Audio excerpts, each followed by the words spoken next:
আলহামদুলিল্লাহ রাব্বিল আলামিন ওয়াসসালাতু ওয়াসসালামু আলা রাসূলিল্লাহি সাল্লাল্লাহু আলাইহি ওয়াসাল্লাম।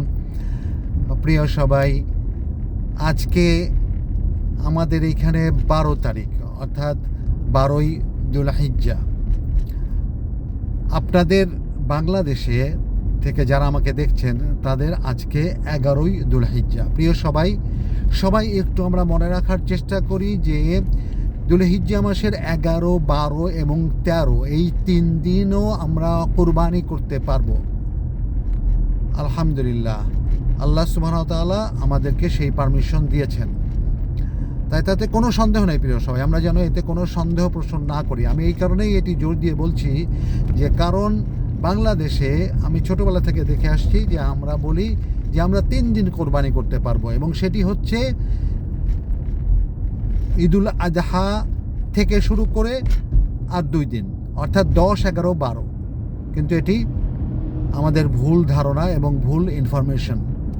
আমাদের অনেক কিছুই এরকম ভুল ইনফরমেশন আছে, আমাদের প্রপার জ্ঞান না থাকার কারণে, প্রপার জ্ঞানের চর্চা না থাকার কারণে। প্রিয় সবাই, আরেকটি বিষয়, আমরা যেন তাকবীর পড়তে, আমরা যেন ঈদুল আজহার তাকবীর পড়তে যেন ভুলে না যাই, এবং এই তাকবীরও আমরা পড়তে পারবো এক রকমের তাকবীর যেটি আমাদের প্রত্যেক ফরজ নামাজের পরে পড়তে বলা হয়েছে, সুন্নত, যেটি সেটি গুরুত্বপূর্ণ সুন্নত, সেটি আমরা 13 তারিখের আসর নামাজের পরে পড়ে শেষ করে দিব। কিন্তু আরেক রকমের তাকবীর, মানে তাকবীর তো একই রকমের, কিন্তু সময়টার কথা বলছি। যেমন আমি আপনাদের সাথে আলাপ করেছিলাম যে একটি হচ্ছে বলে মুতলাক, আরেকটি বলে হচ্ছে মুকাইয়াদ। একটি হচ্ছে রেস্ট্রিক্টেড তাকবীর, একটা হচ্ছে আনরেস্ট্রিক্টেড তাকবীর। তো প্রিয় সবাই, রেস্ট্রিক্টেড তাকবীর হচ্ছে যেটি আমরা আসর নামাজের পরে শেষ করে দিব, কিন্তু আনরেস্ট্রিক্টেড তাকবীর আমরা সূর্যাস্তের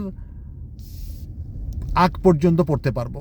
13 তারিখের সূর্যাস্তের আগ পর্যন্ত পড়তে পারবো। প্রিয় সবাই, আমরা যেন তাকবীর পড়তে একটুও যেন আমরা গাফিলতি না করি, এবং কোনো রকমের মানে কি বলবো আমি, লজ্জাবোধ না করি। আমাদের খুবই ইমানের এতই দুর্বলতা যে আমরা তাকবীর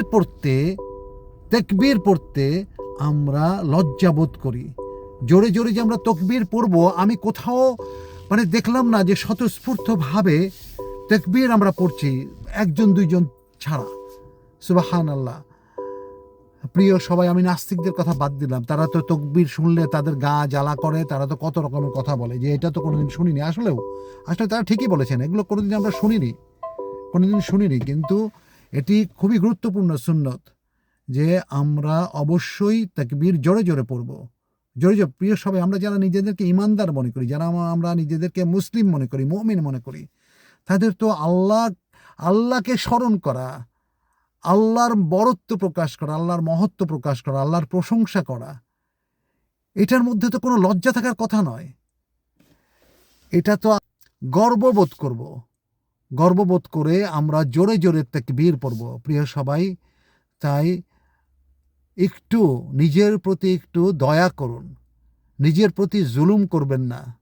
আমরা যেন নিজের প্রতি জুলুম না করি, এই তাকবীরকে আমরা না পড়ে আমরা যদি লজ্জা পাই, তাহলে এর থেকে বড় জুলুম আর হইতে পারে না। প্রিয় সবাই, কারণ আমরা বলছি আমরা মুসলমান, আমরা বলছি যে আমরা সব কিছু আল্লাহর ইচ্ছার উপরে সমর্পণ করে দিয়েছি, আমাদের কোনো ইচ্ছা নাই।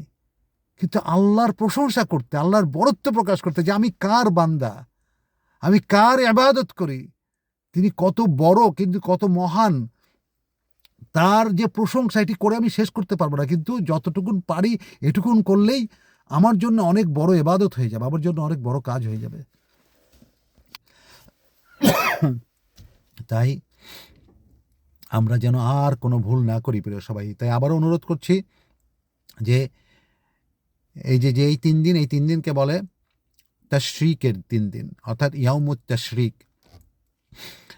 এই তাশরিকের শেষ দিন পর্যন্ত আমরা যেন তাকবীর জোরে জোরে পড়ি।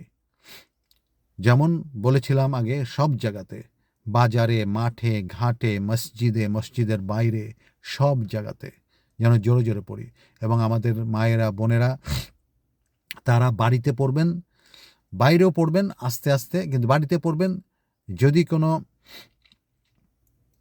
আমাদের যে মানে নন মাহরাম যারা আছেন তারা যদি না থাকেন বাড়িতে, যদি নিজেদের মধ্যেই থাকেন, স্বামী, ছেলে, বাবা, এরা যদি থাকেন শুধু, তাহলে আমাদের মেয়েরা অর্থাৎ আমাদের মায়েরা, বোনেরা, তারাও জোরে জোরে পড়তে পারবেন। প্রিয় সবাই, আমরা যেন এই কথাগুলো মনে রাখি এবং ইবাদত করার চেষ্টা করি। আসসালামু আলাইকুম রহমতুল্লাহি ওয়া বারাকাতুহু। আল্লাহ, তুমি আমাদেরকে সেই তৌফিক দান করে দাও। প্রিয় সবাই, এটি আমাদের ইমানি শক্তির একটি পরিচয়। ইমানি শক্তির একটি পরিচয়। আমি যেটি বারবার করে বলি যে আপনার ইমানি শক্তি যদি আপনি বাড়াতে চান, আপনি যদি ইমানকে পাকাপোক্ত করতে চান, ইমানকে বাড়াতে চান, তাহলে আপনি যতটুকু জানেন সেই অনুযায়ী আপনি আমল করেন। বিশেষ করে আপনাকে যা নিষেধ করা হয়েছে সেগুলো আপনি করবেন না। যেগুলো করতে বলা হয়েছে সেগুলো করার চেষ্টা করুন। ইনশাআল্লাহ আল্লাহ সুবহানাহু ওয়া তাআলা আমাদের সবাইকে মাফ করবেন, আমাদের সবাইকে জাহান্নাম থেকে বাঁচাবেন, কবরের আযাব থেকে বাঁচাবেন, জান্নাত নসিব করবেন। আসসালামু আলাইকুম ওয়া রাহমাতুল্লাহ।